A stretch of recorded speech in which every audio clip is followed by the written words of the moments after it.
వాళ్ళని ఖచ్చితంగా కాపాడే బాధ్యత మాది, వాళ్ళ సమస్య పరిష్కారం చేసే బాధ్యత మాది. ఆ దానికోసమే పోరాడుతున్నాం. అందుకే ఈ సమస్య ఎట్లుందంటే ఒకసారి చెప్తాను నేను.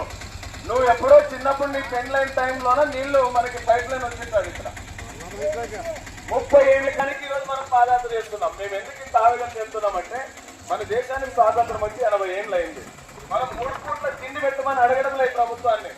3 పూట్ల తిండొచ్చు, తాగడానికి మంచినీళ్ళు ఇవ్వండి, ఆ మంచినీళ్ళు ఇచ్చి మాకు ఆరోగ్యాన్ని కాపాడండి అని చెప్పేసి అడుగుతున్నాం. గతంలో చాలా పార్టీలు వచ్చినాయి, ఇప్పుడు మళ్ళీ ఈ గవర్నమెంట్ వచ్చింది, గతంలో గవర్నమెంట్ ఉంది. ఈ గవర్నమెంట్ ఉన్నా కూడా మన సమస్య పరిష్కారం కావడం లేదు.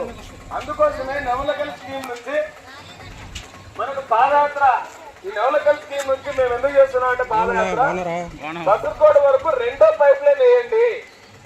ఒక పైప్ లైన్ వల్ల ఉపయోగం లేదు, 2వ పైప్ లైన్ వేయడం ద్వారా ఈ ప్రాంతంలో ఉన్నటువంటి అన్ని గ్రామాలకి కనీసం 2 రోజులు 3 రోజులకోసారి నీళ్ళు అందుతాయి అని చెప్పేసి మనం డిమాండ్ చేస్తే ఈరోజు ప్రభుత్వం ఏం చేస్తుందంటే మేము పాదయాత్ర చేస్తున్నామని తెలిసిన వెంటనే అధికారులు పిలిచినారు, మమ్మల్ని అధికారులు పిలిచినారు. పాదయాత్ర చేస్తామని స్టేట్మెంట్ ఇస్తే